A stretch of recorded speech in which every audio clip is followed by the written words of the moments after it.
There's nothing like being in the stands cheering on your favorite team.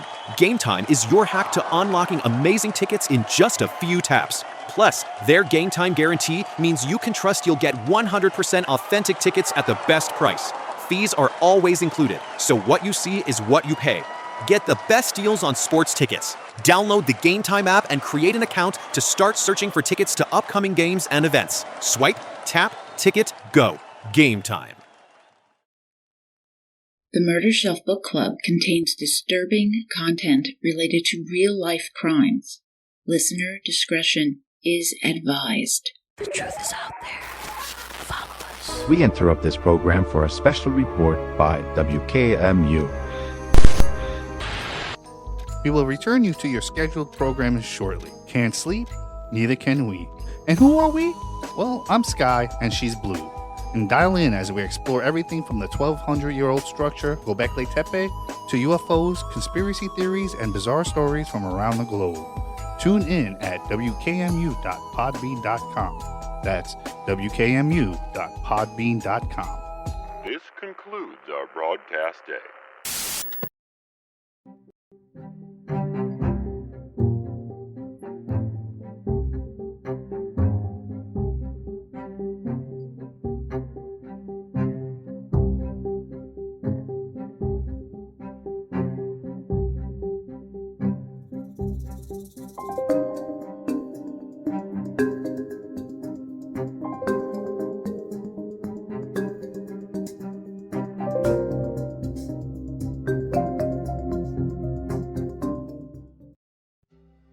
Welcome to the Murder Shelf Book Club podcast. I am your host, Jill. I'm hoping that everyone is doing well and enjoying the fall. And I have seen some Christmas commercials. I am not ready for Christmas commercials. And fortunately, Thanksgiving is right around the corner, so I'll be cooking up a storm shortly. Anyway, this is my special episode 106, my interview with the consult's Julia Cowley. So Julia Cowley is a retired FBI agent and profiler who served 22 years at the Bureau. During her tenure at the FBI, she investigated violent crime, including serial killing, sex offenses, white-collar crime, public corruption, and civil rights. Julia is also a longtime member and team leader of the FBI's Evidence Response Team. Prior to joining the FBI, Julia was a special agent forensic scientist with the Tennessee Bureau of Investigation. So this is a woman I admire greatly, and I live vicariously through her adventures and stories on The Consult. She currently hosts The Consult, Real FBI Profilers, a true crime podcast that analyzes crimes from a behavioral perspective. So The Consult is on my podcast list, and please give it a listen to if you have not already. I especially loved the episodes on the mysterious death of Robert One. Without further ado, let me introduce you to Julia Cowley. Hello, how are you? I am good. It's nice to meet you. It is so nice to meet you. I am so thrilled you're doing this. Well, I'm honored to be invited, and I know you from Twitter first and foremost because we follow each other. I know a lot of the cases that you do and books that you've reviewed on your show, and of course, there are certain cases and books you've reviewed that got me interested in your show as well. Thank you so much for pointing out that you liked the way I covered JonBenet Ramsey. Yeah, I did. That was a tough case. It is a tough case, and there are strong opinions. So I'm not sure if you received some feedback, but I know when we analyzed the ransom note on our show, we have not actually looked at the case itself, but we're going to do that at some point. But we got a lot of pushback on that. Oh, yeah. To put it politely. So there is so much misinformation. And my endeavor was to present the actual factual information, which, brushes against a lot of what has been circulated for 30 years. So it was tough. I covered Paula Woodward's book, The Unsolved Case of JonBenet Ramsey 25 years later. Yes. So that made me read her first book. And then a couple of the other books I had read previously. So I went back and read everything from Detective Thomas's book to, I wound up reading like 10 books to do these 3 episodes, which is madness. But I felt that was the only way to actually give it the breath and the life that it needed to be able to analyze that properly. So that you even noticed the episode. I was like, I did notice it. I know, I did notice it, and I'm always interested in cases, even if someone would have a different perspective. I agree with your perspective, and I was happy to see that you went and looked up the actual facts, because there is a lot of misinformation out there, as you pointed out. One of the things that I know from being in the FBI and understanding the initial response of the FBI's BAU at the time, and they never got fully involved in the case, but they did some advising, and their advice was to put as much pressure publicly by using the media on the Ramseys as possible. And so there was all this really negative press, and press that made them look guilty right off the bat. And so that shaped, I think, public perception from the very beginning. And many of those people have never changed their minds. They see the Ramseys in a certain light, and some of the information is true. Much of it is not true. So I think that's how it all kind of got started. And of course, the investigators at the beginning felt they should be prioritized as the number one suspects. I don't disagree with that. I don't either. Of course not, right? They're the parents. They should be looked at. They should be scrutinized. But the way that it was done was just with complete tunnel vision by most people. That's my opinion. So anyway, but we'll see when we actually do the case on our show what maybe my other colleagues think about it as well, because there's 2 of us that are more familiar with the case, and then there's 2 of my colleagues that are not really that familiar with the case. So I'm really interested in their perspective. And absolutely. So I'm looking forward to doing it at some point, and hopefully in the near future we'll actually sit down and do our own consult on it. But anyway, so that's why I noticed your show to begin with, was your coverage of the JonBenet Ramsey case. So, well, since I'm a huge fan, that means so much to me. You have no idea.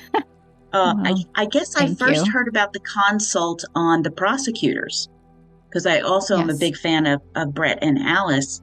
And I was like, oh, they recommend this as well. Oh, actual FBI profilers. Ooh. So I couldn't wait to listen. Yeah. They're big supporters of our show. And the way that happened, kind of a funny story, but Brett on his show, and I listen to the prosecutors as well. I like their show. I think they do a good job. And I was listening to it, and he always kind of knocked behavioral analysis and made fun of it or downplayed it. I don't disagree. I understand why people are skeptical of behavioral analysis, and they should be. It is not an exact science, and I understand that, but he would always make fun of it a little bit. But then I realized that he and Alice both do behavioral analysis on their show. They're analyzing behavior a lot in the way that we would. So I just randomly sent him a message thinking, you probably never get this. And I said, I know you make fun of behavioral analysis, but you're actually pretty good at it. And then he just said, well, do you want to come on the show? And right away, he responded within seconds. So he must have been on his phone right at that minute. And I said, sure, I'll come on and talk about it. And we had started the consult, and then I took a hiatus. They had a tragedy that hit very close to my family. So I took some time off from doing the show and just concentrated on all that was very necessary. So at the time I went on the prosecutors, I wasn't doing the consult, and I was thinking about getting back into doing the show. but I didn't promote it on the show. And so Brett reached out and he said, our listeners really enjoyed the episode. Have you ever thought about doing your own podcast? And I said, I have done a podcast, but I've taken a break from it. I'm going to get started someday. And he's like, well, we'll support you, whatever you need. And so that's how I ended up getting back involved in it. So they're very good to me and good to our show. So yeah, I'm very, very glad you did. I have to say too, I have not been on the prosecutors, being that I do books. You know, I'm reading the books and I'm telling you the stories and I'm doing my own analysis and updates. But I mean, I'm not an investigator. I would say I'm a researcher, but I'm not an investigator. But I had a similar thing. I was reading something and I'm like, what is an omnibus hearing? What? I can Google like everybody else. So I Googled, and that really didn't help all that much. So I said, what the heck? I shot off a message and I'm like, hey guys, do you know what this is?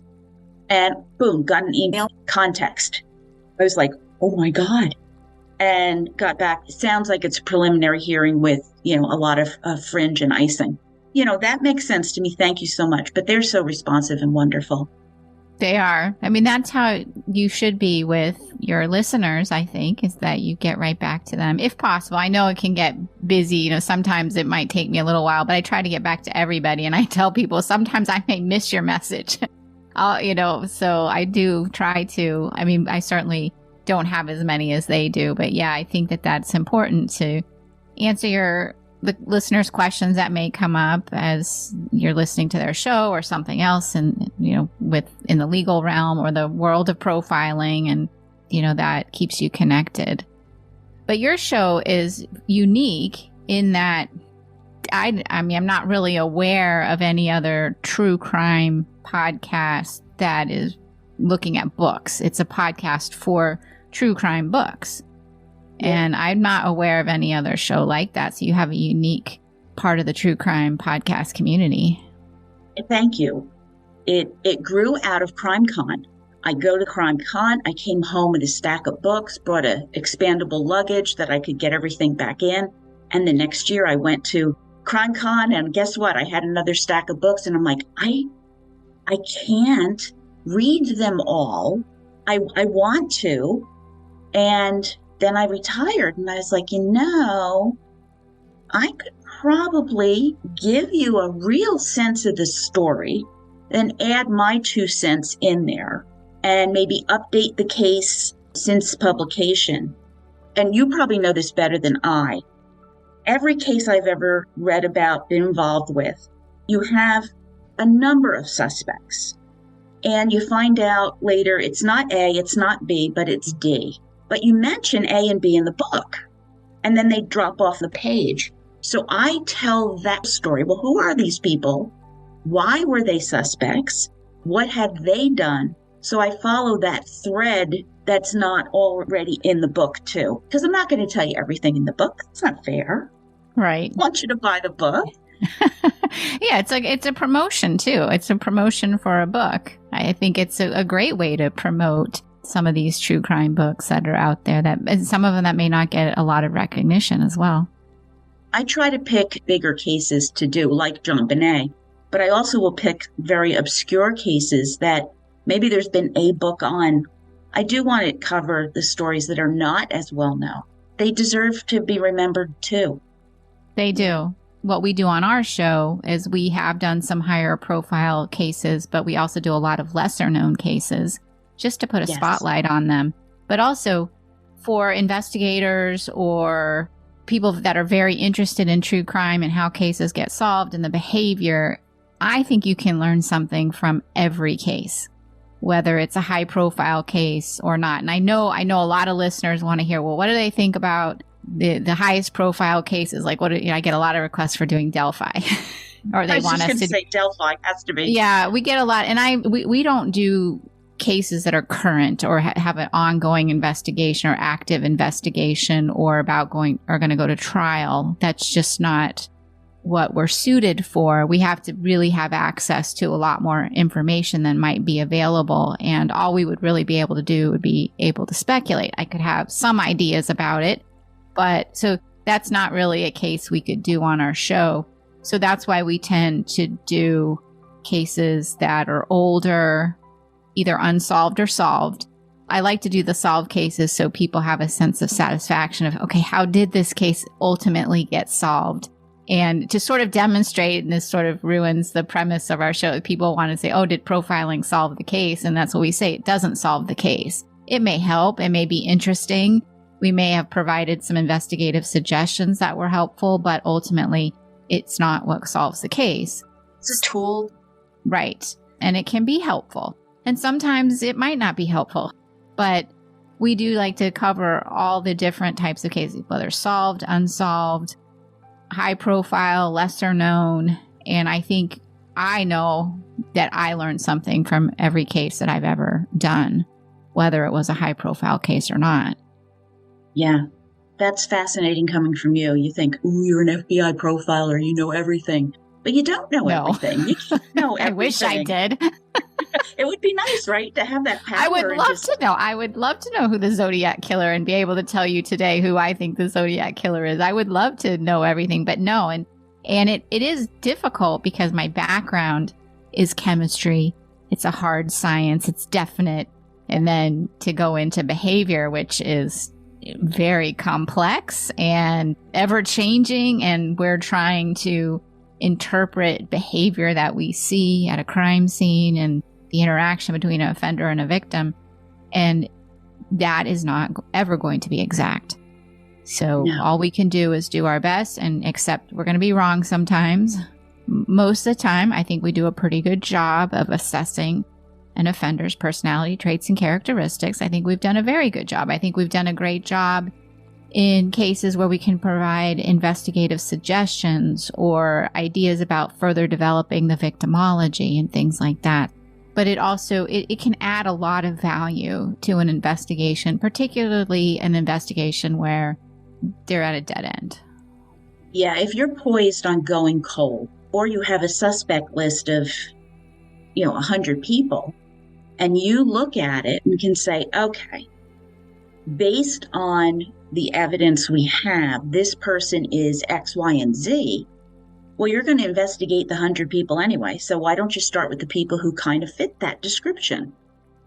Exactly right. That is, and it's particularly useful for agencies that don't have as much resources, or and even the really large agencies often don't have a lot of resources because they are pulled in so many directions. They have a lot of different cases. So just prioritizing suspects can add a lot of value. Just say, okay, start here and look at people that fit these criteria first on your list of suspects, and then, deprioritize other people. And that can be very valuable to an agency that doesn't have all the resources. And nobody does. I can't think of one agency that said I have all the resources I could ever want to work on these cases. That would be surprising if I ever heard that. People, I'm turning away money to do DNA analysis. Never going to happen. Yeah. No, it's not. I was eager to ask you, what books influenced you? Because it doesn't sound like you started out, I'm going to be an FBI profiler in the behavioral analysis. But you got there. So what was that? So my path, and I know that when you and I were talking about me coming on the show, I told you I was influenced a lot by books. In fact, books are what influenced me to go into the career that I went into. And it started with Helter Skelter by Vincent Bugliosi about the Tate LaBianca murders and the Manson family. And I read that at a pretty young age. My mother was reading it. She told me I was not allowed to read it. My mother was an avid true crime reader. She read a lot of true crime books. So that's where I got it from. But she said, you're too young to read this. And I took it and read it anyway after she was done. As we do, right? Because I was such a well-behaved child. So that hooked me. I was fascinated by the case itself, how it was solved, how the theory that the prosecution had come up with. I just couldn't believe that somebody could gather people around him to influence them to commit a murder. or murders for him. So that the whole case itself was very fascinating, very frightening. And I knew at that point I somehow want to be an investigator of some kind. I didn't even know what that would look like or how I would do it. I was a little too young, but I just knew I was fascinated. And I just, from then on, read true crime almost exclusively, except for books that I was forced to read in high school, which no, we didn't get any true crime books. So, which I don't understand. So that was the number one book that influenced, I think, and changed or I don't want to say change the course of my life, but set the course of my life. And then I enjoyed The Blooding by Joseph Wamba. I have not read that one. It's obviously an older book. I think it came out in the late 80s, like 1989, but that was really the first case of DNA being used. And I thought, well, maybe that's something I want to do, because I didn't know that I wanted to be a police officer, but that's what got me interested in forensic science. And I thought, well, maybe that's what I want to do. And I ended up majoring in chemistry in college. And I had also, I don't know if you remember, but back when I was in high school, we had these really big, thick books that were like as thick as a phone book. Some listeners may not even know we used to have these phone books. These things called phone books. Number. Right, yeah, address and phone number in these large books that went out to the community. But it was that thick. It was like how about like an SAT study book of some sort that maybe younger listeners can, at least relate to that. But it was this big book, and it was full of all different college majors. And I was looking through it, trying to figure out what am I going to do. And I just felt in high school, I just felt a lot of pressure. Like, I need to know what I'm going to do with my life. But I didn't know. I thought, I don't really like anything. Like I did some sports in high school. I was a pretty good student, not a straight A student, but I was a good student. And I was a well-behaved kid as well, even though if I disobeyed my parents occasionally. But I just didn't know what I could do with myself. I'm like, I don't really think I like anything. And I remember my dad saying, well, you just got to do what you really love. And I'm like, well, I only like true crime, and I like sports, and I'm not going to be a professional athlete. So I was thumbing through the book, and I found police science, which was really describing forensic science as we know it today. I'm like, that's what I want to do. I want to work in a crime lab. And, I'd read The Blooding, or it was around the same time, I think, maybe a little bit before I was thinking police science, and then read The Blooding. And I'm like, okay, definitely want to do this. So that's what got me interested in, that's what I'm going to do. I'm going to go into forensics. And so I majored in chemistry in high school, knowing that I wanted to work in a crime lab and go out to crime scenes and collect evidence and bring it back to the lab and analyze it. And so I did that. I worked for the Tennessee Bureau of Investigation as a forensic scientist before I joined the FBI. And then at some point in all of that, I read John Douglas's Mindhunter. So, and that was like, that's what I want to do now. I want to take my forensic background and apply it to cases, the kind of cases that John Douglas was working. Because, I think any investigator, anyone, we all do it to some extent. When you go into a crime scene, or you're investigating something, or you're reading about something in the paper or something, and you're thinking, what kind of person could have done this? Who could have done something like this? What are they like? And what happened here? And what was the motive? And these are the things that every crime scene I went to. Sometimes I'd show up at a crime scene, and they're like, we already arrested somebody. We just need this scene processed. And other times it was a whodunit. We don't know who did it. So we would process it with that in mind as well. But you're always thinking, what kind of person did that?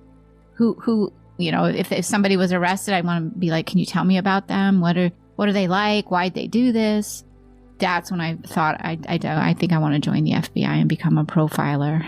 And I was still in my 20s when I decided that I wanted to do that. And I had a coworker in the laboratory who I really admired. And he joined the FBI 2 years before I did. And he was enjoying it quite a bit. And I kept in touch with him. And he sort of talked me into it too. I mean, I was already thinking that's what I wanted to do. And with his encouragement, so I applied to the FBI with the idea, you know, knowing that I might not ever get an opportunity to be a profiler because it's a competitive position even within the FBI. But I joined the FBI, you know, knowing that I might not get the opportunity, but I'm going to try and see what happens. And, you know, fortunately, I did it.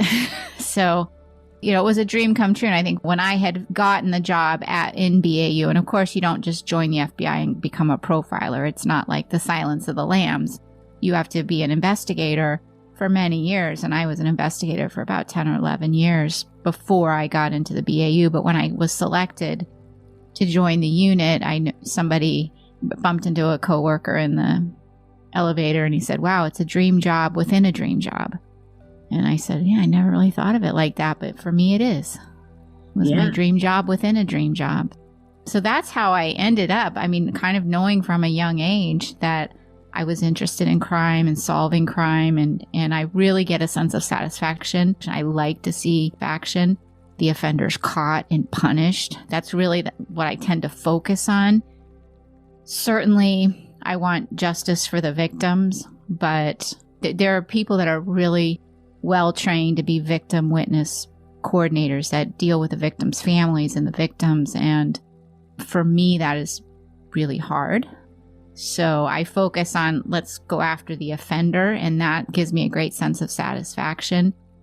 And I think I have to compartmentalize my feelings for victims because I'm very empathetic. And, you know, it is really, really hard for me to see people suffering. So that's always been my focus, on getting the bad guy and making sure that they can never do this again to anybody else. And I get a real sense of satisfaction. So that's always been my focus, is justice.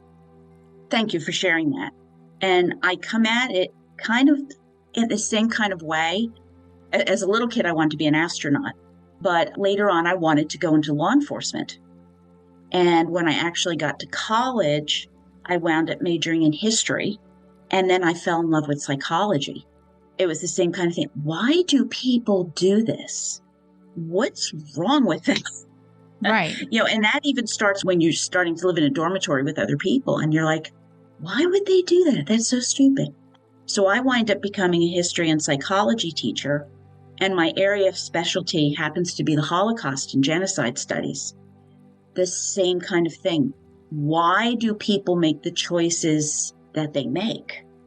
Mm-hmm. And well, perpetrators had mostly been caught by then, but not all. But that was a big motivator for me, was figuring out the why and looking at it through that lens. And now that I'm retired, you know, I certainly use my 30 years of teaching psychology, but now I feel like I've almost come full cycle because that interest now in law enforcement is back. You know, I do wonder a little bit, about that path not taken. You know, would I have been able to do something like that? But I had a much more traditional life. You could have done it. I mean, I talked to so many young people today that have doubts and they want to go into this career. I'm like, absolutely, you can do it. And you could have done it. I don't want to make you think, oh, no, I missed out, because you've had a phenomenal career and your interests are so unique. I mean, how many people do you really, I don't talk to many people that study the Holocaust the way you have. Talking about having empathy, going through the death camps after you'd read about it, and then actually being on the ground with survivors, with family members. It tears out your heart, and you can still never really understand it. And then I went to, right after the whole air war in Serbia, removed Milosevic from power after the ethnic cleansing that went on in Kosovo. I went there like 6 months into NATO being on the ground there. I mean, I was studying Holocaust from 50 years hindsight. This happened months ago. It is a whole new look at things up close and personal, because it stays with you forever. And literally my first night on the ground, I was walking through the hotel where a lot of the media were, and then it was the place I was staying. I was going through the plots, and there was a murder right in front of me. This guy grabbed a knife and slashed this man. And I went, oh, okay. Just kept going. Didn't process it, didn't think about it. And when I got home, the nightmares started. Mm-hmm. So I really get what you're saying when it talks about empathy and seeing some of the things that you've seen. Once it is seen, you cannot unsee it forever. It does stay with you forever, and you have to learn to somehow, I don't want to say just deal with it, but you do have to learn how to keep your mind healthy and your body healthy and all the, just so that you can continue to do the work. And I have found that balance. And a lot of it has to do with my strong family support. I like to run, and my exercise is really important to me because I really, for me, that is very healing and it makes me feel better, and I think things through and I solve my problems when I'm running. Yes. Yeah, and that's what really has always worked for me. In fact, when I was working in the behavioral analysis unit with one of my colleagues, Susan Kostler-Drew, who's on the show with me, every morning we'd go for a run together. And she's a runner too. And that's not going to work for everybody, but we would go out on our runs and we would sometimes talk about work. Sometimes we talk about other issues. And it was just always something we really looked forward to each morning. And I think that was really helpful. And then I do really love the work too. I find it very interesting. And of course, when I'm doing the work, I cannot sit there and be thinking about necessarily what the victims went through. If I put myself in their position, I think that would be too overwhelming. So I really focus on, okay, let's see, why did the offender do this? And what was going on with them? And of course, understanding the victim is very important. But, just keeping that emotional distance is also something I've really tried to learn to do. Occasionally, and not so much when I'm reviewing cases, but when I used to go to crime scenes, occasionally something would hit me as making me sad. I'd think of something personal, or like there was one case, this elderly couple was just in their home one day, couple kids driving by, wanted to steal their truck. They go in, kill them, and leave them. And this is around the holidays. Oof. And we were processing the scene. I went into the guest bedroom, and all their Christmas presents were on the bed for their grandchildren. They were wrapped and they had tags on them. And that really got to me. It's like sometimes it's the personal effects that I see, and the reminder that they're just living their life. And someone just came and inexplicably, for no reason at all, took it away. So it's like those moments, and then you have to just take a deep breath, get a grip. But I will never forget how I felt at that moment. But then I got to go back to, I have a job to do, because I'm going to help catch who did this to these people and who took away their Christmas with their grandchildren. If I had a close experience like that, I had done the book, The Killers of the Flower Moon, all about the 1920s, the Osage murders out in Oklahoma. They just had the film, which was not so great, by the way, but the book is phenomenal. Mm-hmm. And did 2 episodes on the book, and I did something different for that third, because I always do trilogies. I wanted to do an Indigenous woman cold case in Oklahoma. And I said, oh, how hard can this be? I'll just look up and blah, blah, blah. I research, I'll be fine. Oh my God. Next thing I know, I'm talking with the sister. I'm talking to the best friend. They have suspects in the case. There's not enough information. That's when I stopped and reached out to Muskogee Police Department. For all I know, you're poised about to arrest somebody, and I could very well insert myself here and screw things up. So they were very kind and worked with me on the cold case. Kristen Sue Richardson, I'm going to say her name, and they've never found her body. They suspect she is dead. But not having been in Oklahoma, not having to see her home and what happened there, not having access to the case file, darn it. Gee, they just didn't send it to me. Do you believe that? No, of course not, right? Go figure. But being that close to family and working with them and listening to them and their pain, it was hard. Yeah, there's books. It still can get to me, but I have a little bit of insulation. That's the hardest episode that I have had to do. And there have been some humdingers, but that was really hard. Yeah, it is hard. And now that I do the podcast, I don't have that buffer as much as I used to, because when appropriate and when I can, I will let victims' families know, either through the police department or I'll reach out. And so I have a lot more contact now with victims and victims' families than I did when I was at the BAU, because in the BAU, you're not doing the investigation, you're reviewing things.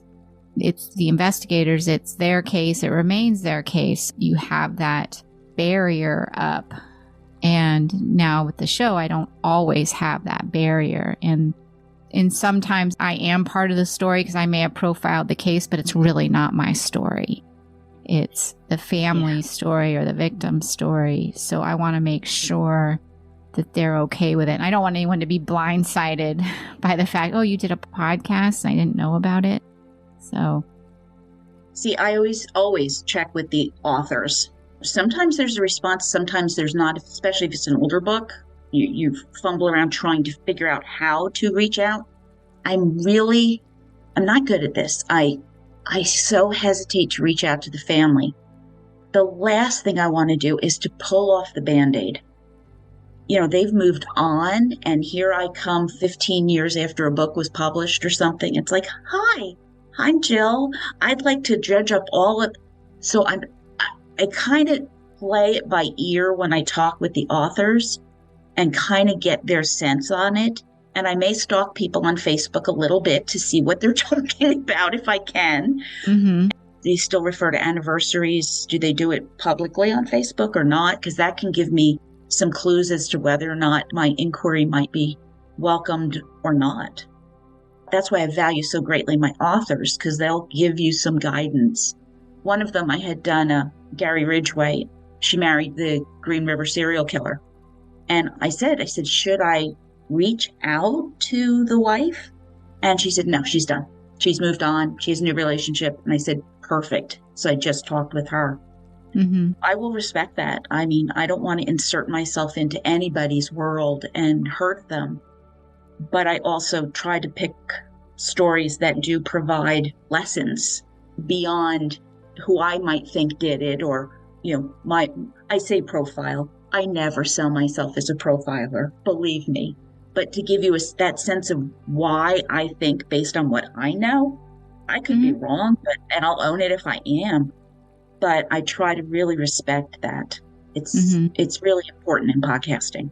Yeah, I agree. And it is a case-by-case basis, because sometimes, as I say, when it's appropriate to reach out, because sometimes you have families that are no longer involved or around anymore or unreachable.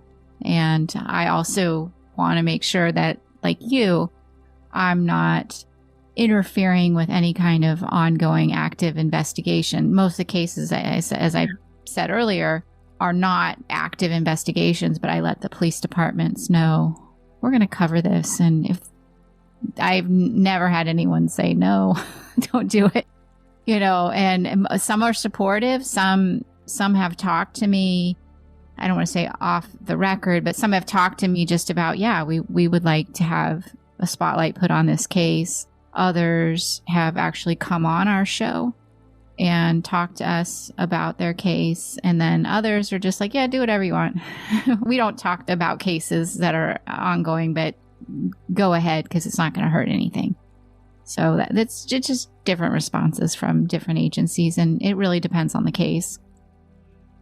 Yeah, that's why I was so thrilled that Muskogee PD, they wouldn't come on the show, but they filled out written questions and answers. And they didn't have to do that, but they were also very happy that I was shining a spotlight on the limited information, it was very limited information that the public had. I was glad to work with them and would would do it again. If there's a break in the case, we can hope. Yeah. It's hard. It really is. I'm not sure people always recognize how difficult it is when you're trying to tell a story and answer some questions, the whys.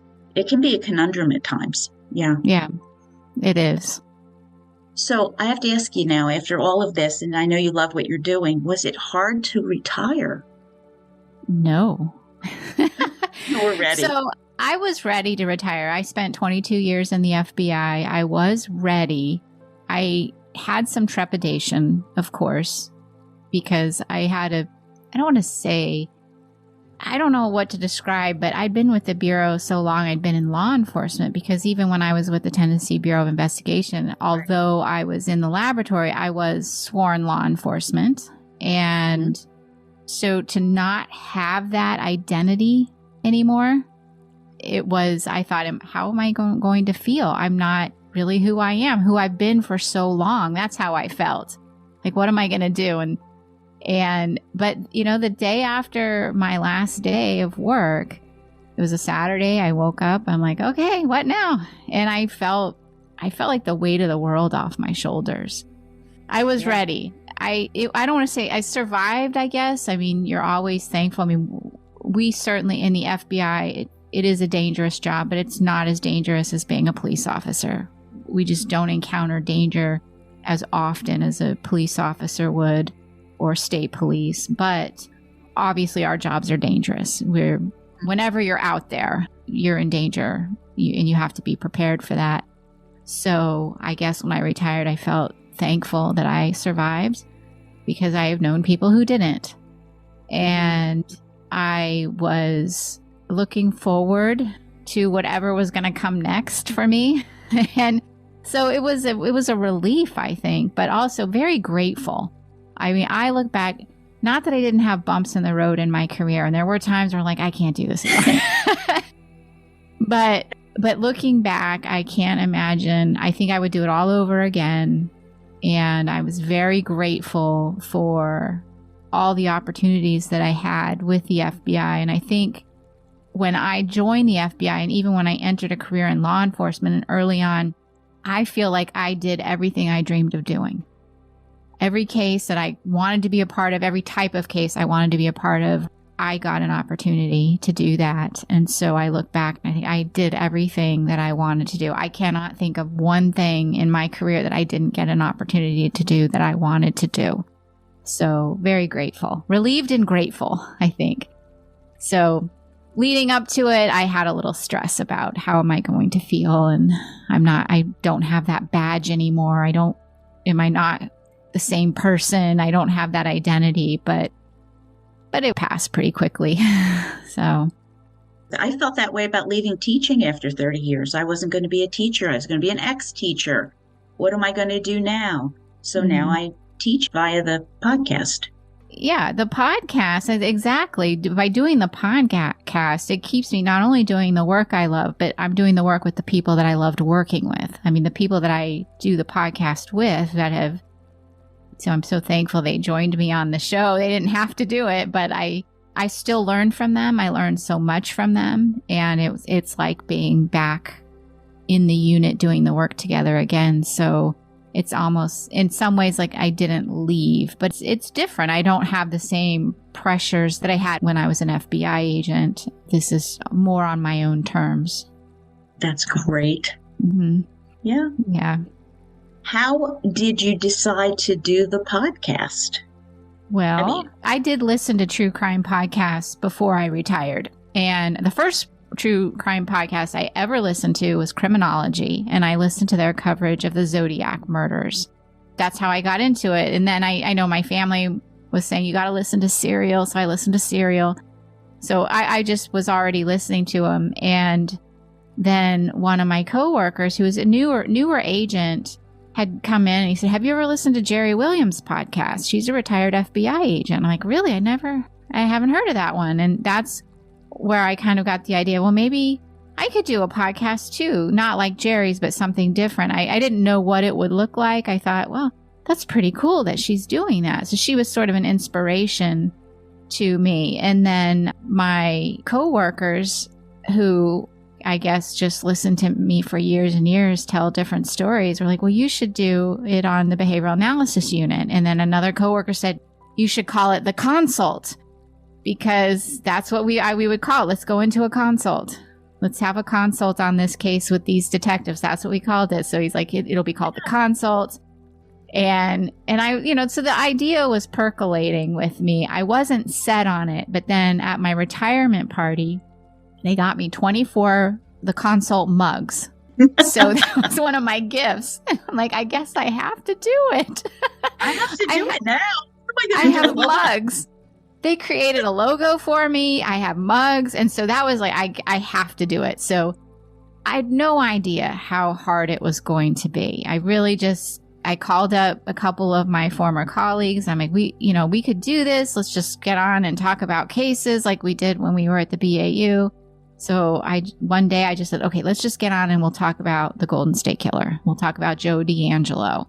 And we just did it on a whim, recorded it, released it, and that was it. And then people are like, where's more? We want more episodes. And then it was very sporadic. We do a show and I didn't have a real schedule or anything like that. So I had really no idea how hard it would be. Really silly. Well, it's hard.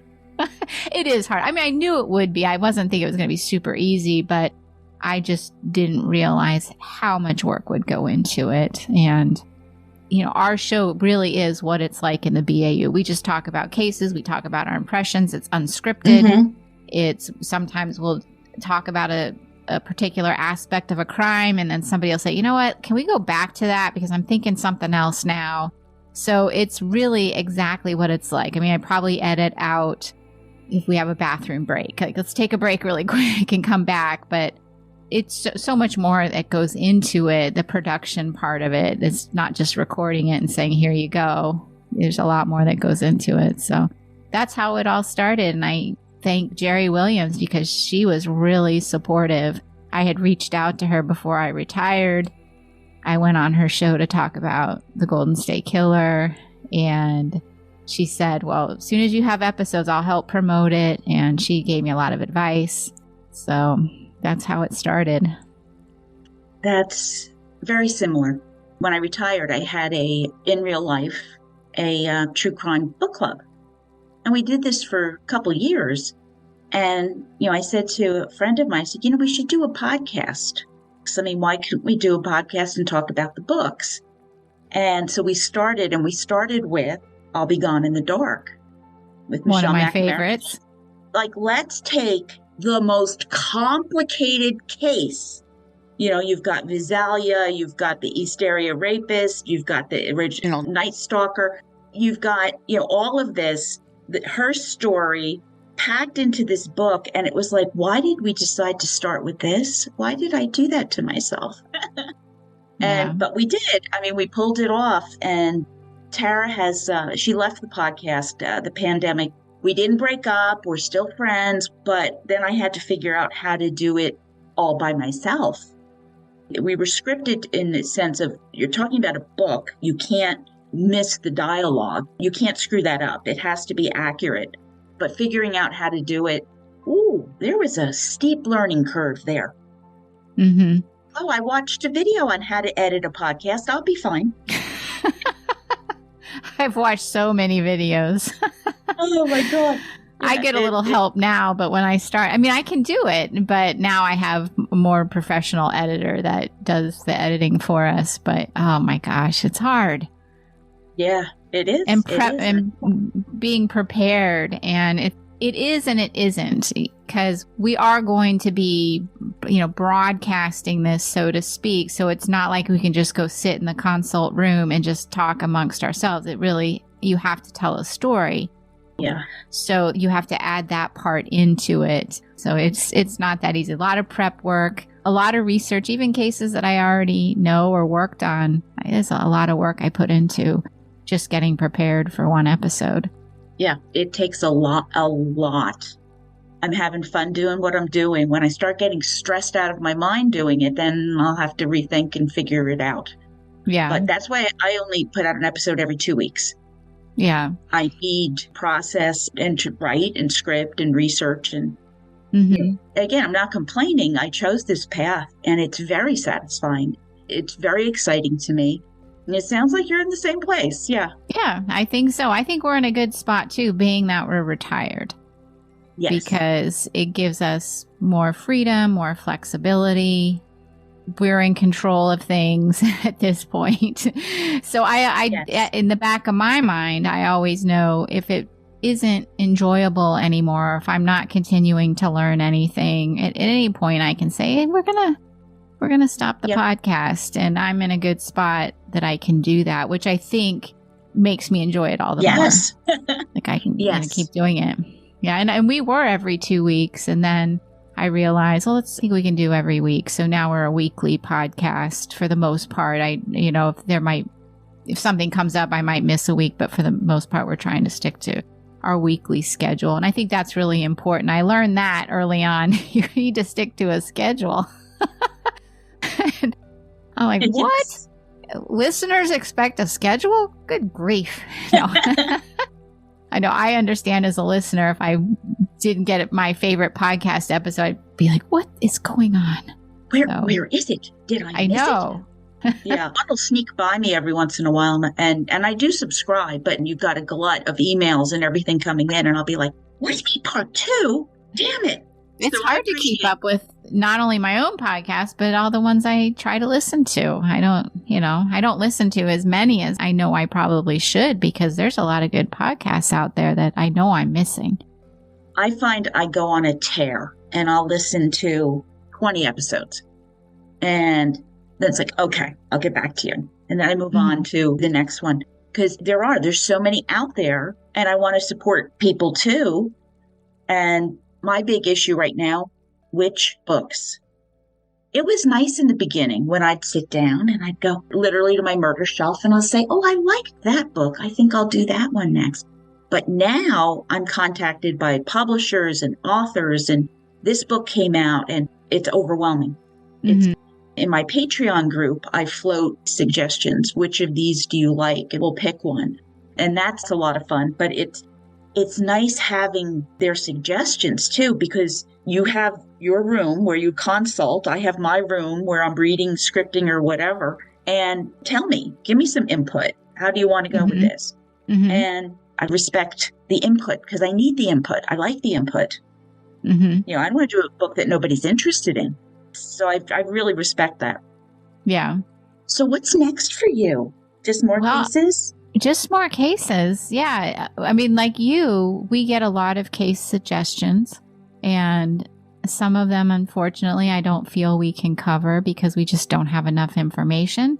Some of them I look into and I'm able to get more information on them, enough that I think that we could say some things behaviorally about it that could be helpful or inform.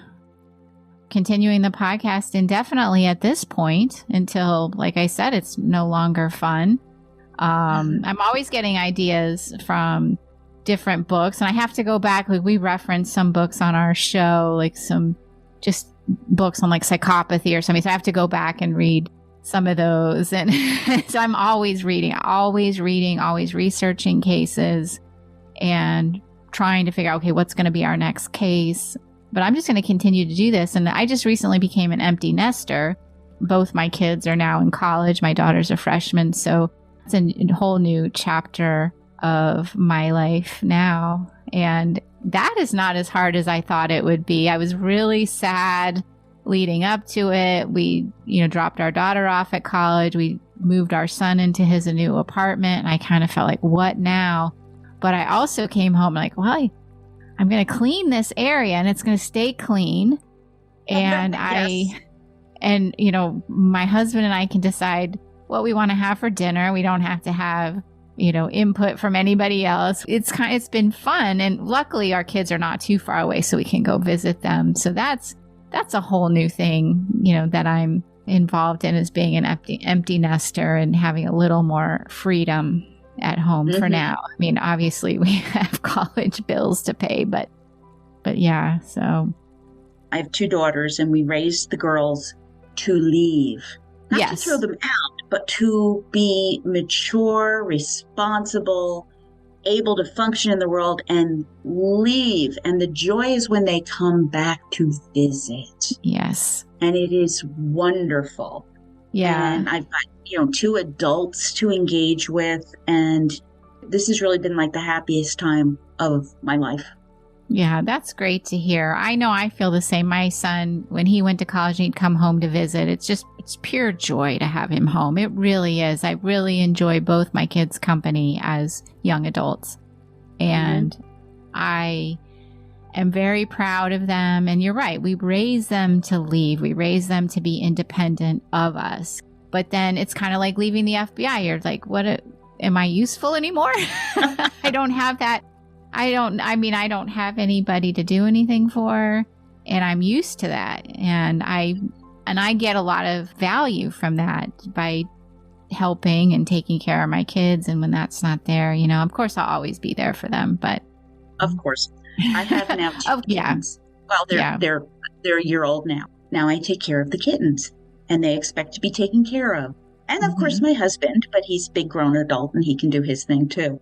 But it's a wonderful transition. Enjoy it. You have earned not to have to run around and pick up somebody's socks and where's the extra toothpaste and I can't find my cleats, and it's you only have to know where your stuff is. That's right. Wonderful. That is a nice feeling. I do like that. Because I would always, even over the summer when the kids are home and they have their jobs to do as well, but very non-traditional in some ways, but also very traditional in some ways. And, I always like to sit down and have a family dinner. I learned that from another colleague who said, as busy as he was as an FBI agent, whenever he could, his family was going to sit down and have a meal together every night. And of course, that's not always possible as an FBI agent, but you do your best. And I really thought that's what I'm going to do, really make sure that when we can, we're all going to sit down. And so even over the summer, we always tried to do that. So by 5 o'clock, I'm like, oh, what are we going to do for dinner? I got to go get ready. I don't really have to do that anymore. It's a little bit more laid back. My husband, well, we're going to have sandwiches. Great, or leftovers from the other night, and there's no complaints from, I don't like that, or do we have to have this again? Or It's a new chapter. And I have enjoyed it. I'm sure you will too. Yeah. And I really just want to say thank you for doing this. This has been the most delightful conversation. It has been. I appreciate it. I know you do books, and so I'm honored, and I'm glad that I could work in some books into your show and our conversation today. I know you covered I'll Be Gone in the Dark, but have you covered any of the 3? Not the blooding. Mindhunter winds up in many of the books I'm doing just because I have worn out copies of it over the years. When I was teaching AP psychology, I was teaching in New Jersey, and you would prepare the kids all year for this AP psychology exam. And May 1st, roughly thereabouts, they would take the AP exam. And then they graduate the end of June. Now tell me, behavioral profiler, what do you do with 50 graduating seniors who have completed their big task? You discuss serial killers. That's what you do. And you take everything that you've learned in psychology about childhood and all the abnormal psych and personality disorders. And obviously I scaled it down. It was a high school class, but I would give them mini case studies and say, okay, and this is a hedonist killer, and these are this killers or thrill killers or whatever. And we'd go over this informational packet, and then I'd give them a little case. We would always do Ted Bundy together, and then we would do some of the other cases, and they'd write up their profile, which was an outline because it is June. And then for their final exam, I gave them the Zodiac case. Who is this guy? Wow. What a great class. I would have awesome. Given anything for a class like that in high school. That would have been fascinating. I do want to do the Zodiac on our show at some point. Oh, yeah. I have a whole profile in my head about this guy. There is a lot of evidence out there, which is why it was a good case to do. Yeah. And then when I retired and moved out to Pennsylvania, I started doing that with a continuing adult education class. So I would do 3 sessions on serial killers. And they're like, who are you? And I'm like, I am absolutely nobody. I've read Mindhunter, with the other 85 books that I've read on serial killers. And I had a great time with that. I just stopped doing that like last year. It got to be more like work. Yeah. And I'm like, you know what? I'm done with that. Yeah. I can relate to that. I understand. Yeah. Still sounds fascinating. It was very cool. The kids absolutely loved it. And remember, people are going to be outraged. I was doing this with high school kids. I toned it down. I promise you. It was very age appropriate. They loved doing it. They couldn't wait. And if they had an A average, they didn't even have to submit the profile. And they wanted to. And I was like, then have at it. Go for it. Yeah. We had the greatest time. Yeah. Yeah. I mean, as a high schooler, that would have been fine with me. But I can understand. I think sometimes even, particularly now, I forget that people aren't fascinated the way I am fascinated, or where a lot of people are fascinated and don't like, I don't want to say but are extremely bothered by gruesome and gore and violence. And I understand that, but sometimes you forget that. But I know as a high schooler, I would have loved it, and there wouldn't have been anything that would have upset me. I would have been like, I want to know everything. You don't need to tone it down. I would have really, because I was reading a lot of that, which I don't know if that was healthy or not, but I think I turned out okay. And I did have a former high school classmate who I had not kept in touch with that discovered my podcast. And she wrote to me and she said, I remember you always reading those books. And I'm like, oh no, I think people thought I was a weirdo. It was like she capitalized those books. And I'm like, that's what people remember about me. Like, I'm this weird, kid that was all into murder. The family nickname for me is Death and Destruction. Well, let's see. Yeah. Holocaust, genocide studies, serial killers, and the other thing that I do is terrorism. I helped write the New Jersey Department of Education terrorism curriculum. Oh, wow. So it was very involved with the Twin Towers, both on 9/11 and the earlier bombing that took place. So, yes, death and destruction. Terrorism, serial killer, murder. Yeah, bring it on. Mm-hmm. Someone's got to do it. Right? So someone's got to do this work. I fully admit that there's something seriously wrong with me, but at least I'm using it in a wonderful way, I think, to try to raise awareness and trying attention on cold cases and yeah, and develop your own interests as well. I know I get something out of doing my show. I always learn something. I find the cases very interesting. I like talking to people. I especially like talking with detectives when they'll come on our show. And also getting to meet other podcasters. I have like a community now of other podcasters. Now you're a part of that community. And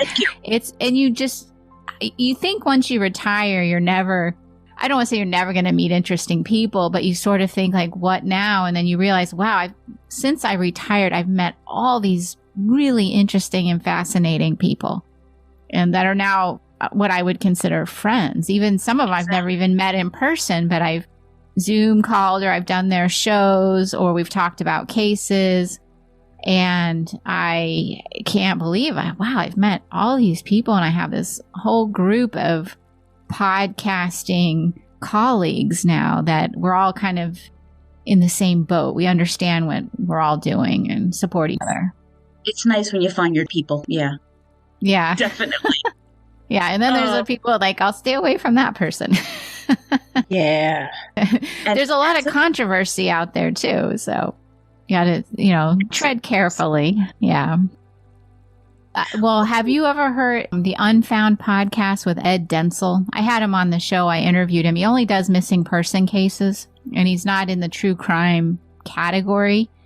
In fact, he's very adamant that he shouldn't be in the true crime category. But he's a fascinating guy, very smart, does a great job on his show, only covers missing person cases. But he ended up as a witness in a homicide trial because the defendant had gone on his show and he'd done an interview with Ed. And he ended up being a witness, and the guy was convicted, and Ed played a small role in that. So you never know. Being a podcaster, we could become witnesses. And I mean, I've passed on a couple of things that have come to my attention, things I absolutely knew were nothing. And I'm like, this isn't anything, but I'm not going to not pass it along. Exactly.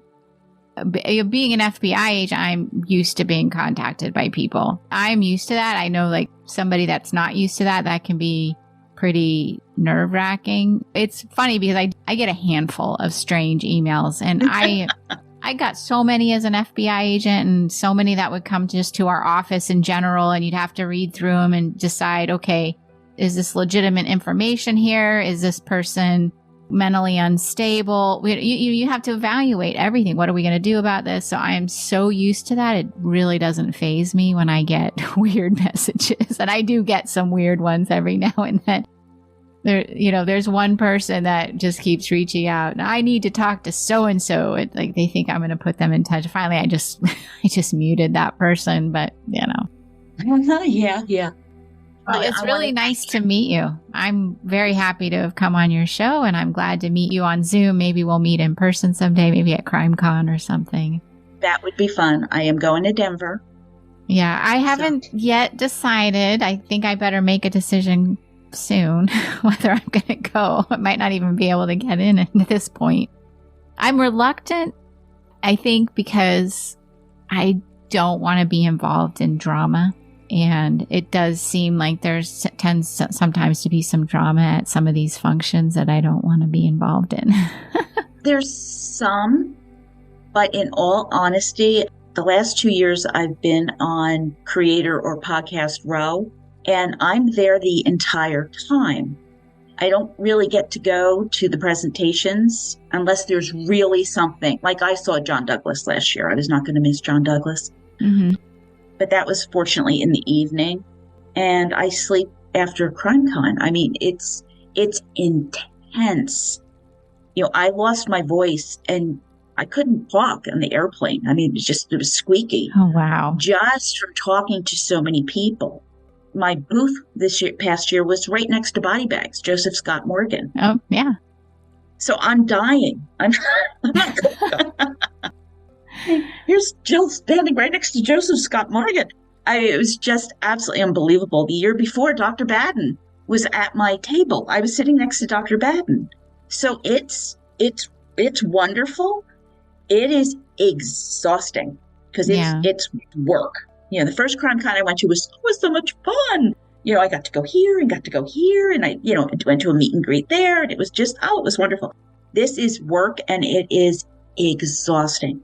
It is so wonderful, though, to put faces to people who have interacted with you, to introduce the podcast to new people. I've met a number of authors that now I've done their books. So that's a wonderful opportunity, but I really love it. Yeah. Well, that's good to hear. Yeah. I don't mind it being exhausting. I just don't want to be involved in controversy or drama that I think go on. But there's always something. I mean, people of all walks come and they have all their interests. I wasn't arguing with people or you're wrong on that JonBenet episode. None of that went on. People are just absolutely wonderful from my experience. It is a little interesting because I've actually done this to my chagrin. Is you're coming out of the bathroom stall and someone's going, "You're Jill," and I'm like, "Yes." Can we wash our hands first and I'll shake yours? That's crazy. But I've done that to people too. The emotion though gets away. You see someone that's been in your car traveling with you, and then all of a sudden people get excited. That's quite wonderful. Mm-hmm. And then, like, the people that you meet, hanging out with Cheryl McCollum. Hanging out with Nancy Grace. The dynamic duo, those two. Oh, that sounds awesome. Yeah, I mean, Cheryl, I talked to several times, and I have never met her in person. I would recognize her in a heartbeat, so that would be a lot of fun. But she's great. She's so incredible. One more quick CrimeCon thing. Last year, my roommate was the Golden State Killer victim number 5, Jane Carson Sandler, who I met at CrimeCon and fangirled all over her and embarrassed myself. You did her book, right? Mm-hmm. Yeah. Okay. Yep.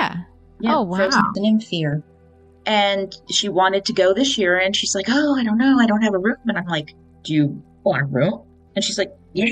And so we did. And it was absolutely wonderful. We had the best time. And I feel like I've got a new girlfriend. Yeah. So the most wonderful things come out of CrimeCon.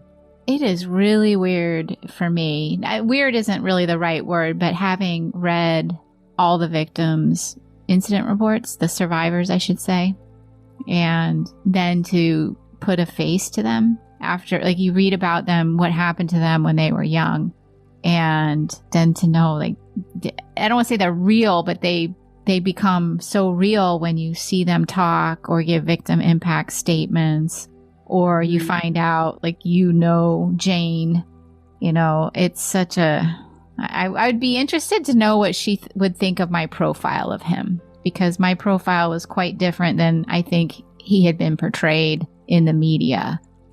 And I just wonder what victims think, because there's so many victims in that case. And I'm sure that over the years, they always wonder, who is he? What is he really like? Just tell her I said hello. I know that's kind of weird, but I know her name. I know her name from the files. And obviously I studied her case along with all the others. And I studied the offender. And I just, if she was open to it, just let her know I said hello. And I think about a lot of the victims, She's absolutely an amazing woman. I just love her to death. I hope that she's at peace. She is. She's forgiven him. Not for him, but for her. She said that carrying around that duffel bag of angst and anger and outrage, and she says, it's not good for me, so I let it go. And she says, once you do that, it's so freeing. A lot of it she chalks up to her Christian faith, and that's absolutely fantastic. She's happy. She was so glad she got to give that impact statement, though. DeAngelo, you look at me. Yeah. She's become good friends with Bonnie, DeAngelo's ex-fiance. That is really interesting. I mean, good for her. Yeah, I remember those impact statements, and I remember when they caught him, and like I said, my profile was different than other people had portrayed him. And I think it was accurate. I think he's an insecure man. I think it got studied. There's a professor at the university, I think it was the University of Texas, that did a comparison of the different profiles that had been done over the years on this offender and on his crimes. And I ended up talking to him about it. And he said, yeah, your profile was the most thorough, the most accurate. And one of the biggest things in my profile that I think caused a lot of people to question it was that I said the offender was very insecure, and that I thought attacking couples and having a man present was central to his fantasy, as opposed to it being a hindrance. He needed that, and it was like the ultimate overcompensation for all his insecurities. And I believe it was Bonnie who was interviewed about it, and she said that he was very insecure. He was a very insecure person. The study says it was an ex-girlfriend who said he was insecure, so I'm assuming it was Bonnie. Probably. Yeah. But I do wonder, like, how, when you hear that, okay, this guy isn't all that he's been made out to be, how do victims feel about it? Does it make them feel better that he is not as big or as powerful as he portrayed to them, or do they even care? Like, I just always wondered, how do they feel about, knowing that this is the real him? Yeah. He's exposed. It was my first CrimeCon in 2018, 3 weeks after he was caught. And they had the Golden State Killer panel, and Jane was part of that. There's a bunch of the survivors, and Paul Holes was there, and it turned completely because now it was, we got him. Who is this guy? And there's a picture of them, and there's a Golden State Killer sign, and Jane is there, and she's going, yeah, he's this big. You wonder why the guy was insecure. That makes perfect sense to me. Well, that's funny because when I was at the BAU, the case was given to me to do, and there was some controversy because there was another profiler who was very senior to me that felt like he should have gotten the case, and he was really mad about it. So when I came up with my profile, and I ended up not really working with him, I worked with another profiler, Bob Drew, who's on my show, and it was more of just a better fit for me in doing my work at the BAU, to work with people who I could communicate with better. But when I wrote up my profile, the other agent, the more senior agent who disagreed with me, we had to go in and talk with the supervisor, and he's like, well, I disagree. And I'm like, well, you haven't read the case files. I mean, like, how can you disagree? One of the things I kept saying is, and this is long before he's caught. And I said, he's an insecure narcissist. And he said, you can't be insecure and be a narcissist. And I said, it's in the DSM. You absolutely can be. And he kept saying, he shot people and he's going in and attacking men. And so, I mean, it was like, it's basically, he had the same idea as I think the public thought at one time. And I said, no, if you really read the files, you can see all his insecurities are completely intertwined into his crimes. And at one point I said, he's like that big.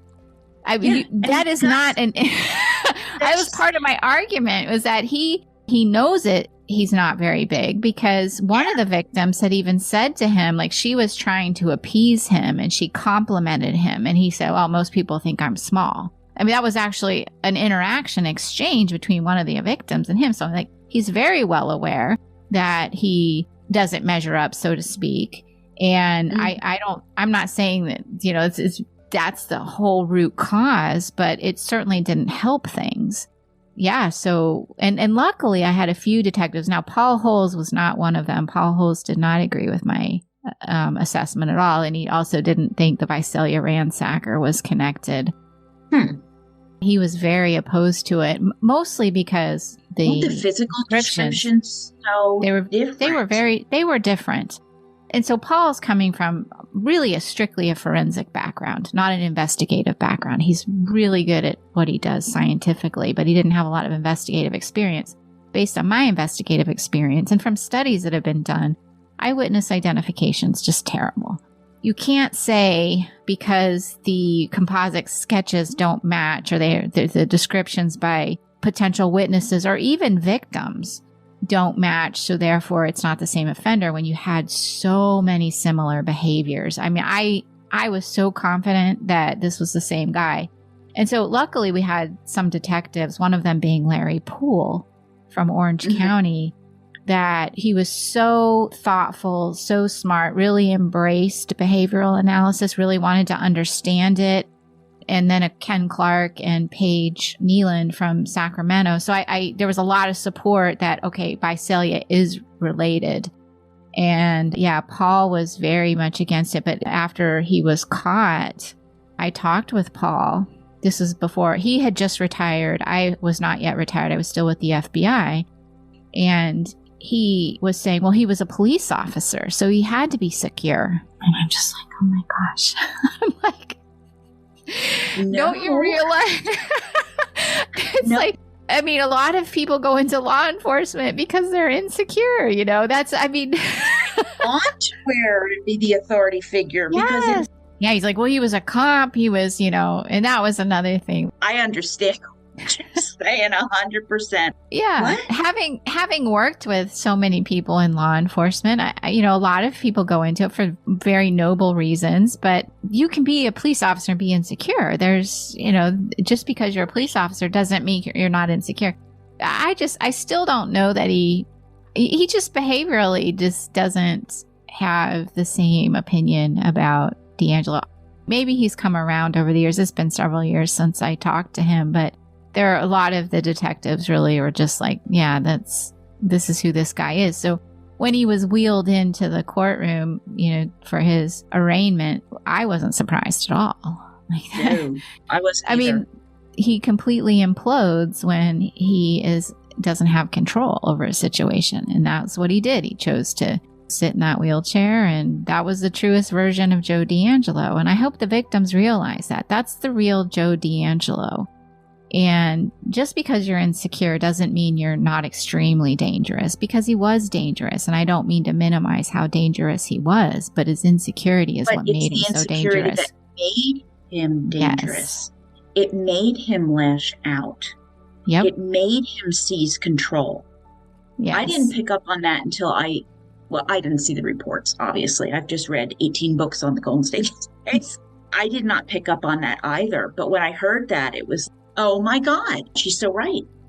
Yeah. It's the same thing with Israel Keys. We just did a show, the four of us on the consult, we collaborated with a show called Somewhere in the Pines. And what they're doing is they are going out and they're trying to find Israel Keys's kill kits. They're the caches that I'm he glad stashed. Someone is. So yeah, so they're being very diligent. Yeah. And so one of the things that we were talking about, and I've heard this said about Israel Keys. Well, he didn't want media because he was concerned about his daughter. And like, what? I mean, he drew 11 skulls and blood and left them. Come on, this guy's a drama queen. He wants nothing but media. He wants nothing but attention. He wants to be thought of as this mystical, scary, spooky serial killer. It doesn't mean he's not dangerous. Obviously, he was extremely dangerous, but he's not the guy he's been painted to be. And he didn't care about his daughter. I didn't believe that for a minute. I did American Predator. I did that book. Yeah. Yeah, you had Bobby Chacon on. Yeah. Right. I had Bobby on after that. Again, I wanted to focus on, he hates this, but I wanted to focus on the heroes of the story who brought that girl home. Mm-hmm. And want to focus on the killer. And he was marvelous. But, oh man, I had trouble with his relationship with his daughter because he certainly took care of her. But, come on. You know how you protect your daughter? You don't go and kidnap the barista in your hometown. He lost it. He lost it. And none of it was about protecting his daughter. No. She's the cover story. Yeah. He's using her in some way to benefit himself or to create a perception like, I am concerned. Well, the one thing we know about Israel Keys, he was involved in true crime stories. Like, he read them. He followed other serial murders. And I think there's a podcast called True Crime Bullshit. It's actually about Israel Keys, and they named it because Israel Keys was talking about all the, he doesn't want to be a part of all that true crime bullshit, yet he followed true crime and he researched other serial killers and he knew a lot about it. So for him to do and go out the way that he did, to me, it's like, full well that if you paint 11 skulls and leave cryptic, scary messages in blood in your cell and then kill yourself, that's going to create a whole media sensation. People out trying to find his hit kits right now. He continues to manipulate everybody. This is a continued manipulation. Now, I think it's a great endeavor for somebody to go out and try to find these kits, because it might identify other victims, potential victims, you don't know. So I support that. But let's not support this myth that he was this somehow the best serial killer, the smartest serial killer. He wasn't that smart. He got caught pretty easily doing something really dumb. And like you said, he lost it. He was good. And we think he's good because we had never seen that kind of serial killer who's going to fly, rent a car, drive here, they pick up random people all the time. It's just he was geographic in how he chose to cover his tracks. And no, he's not the father of the year. No, it is the same kind of myth that was created about before he was identified about Joe DeAngelo. Let's not make them to be something that they're not. Let's talk about who they truly are. Let's really expose who they are. I think somebody said, "Are you using your podcast to just take these guys down a notch?" And I'm like, not really. No, I'm just trying to, let's just show the real, let's stop sensationalizing who they are. If that happens to happen, I'm okay with that. Yeah. You can do that. And look at what they do, not what they say. You don't want media attention, then don't draw skulls and blood in your cell. I mean, it's like, it's just funny to me how things like, oh, they become these like mythical. Doesn't want media. Yeah. Anyway, it was really great to meet you, and I hope we continue to stay in touch, and maybe I'll meet you in person someday. Yeah, that would be wonderful. Thank you so much. Meeting one of my heroes, so thank you. Thank you. As you can see, I'm just a normal, everyday person. I got my dogs here. But thank you. As a teacher, you're one of my heroes. It's one of the toughest jobs and one of the most important. So thank you for your service and all that you have done. All right. Thank you so much. You're welcome. Take care, now. Jill. And this concludes my special episode with Julia Cowley. This has been a delight, and I hope you enjoyed it as well, Murder Bookies. And I was a fan before. I'm even more of a fan now. I just love listening to her. She is the real deal and is very, very satisfying. So check out Julia's podcast, The Consult, Real FBI Profilers, which includes her co-hosts, Robert Drew, Nancy Consular Drew, and Angela Surser, all retired FBI profilers. And Murder Bookies, my next episode will drop in 2 weeks, so subscribe so you do not miss a thing. Thank you for listening. I see you as you hear me. Please share this podcast with your friends and family and leave a 5-star review if you get the chance. It is always appreciated. You can tell me what you think at jill@murdershelfbookclub.com or find me on X, Facebook, Instagram, and YouTube. Stay warm, be safe. See you in 2 weeks.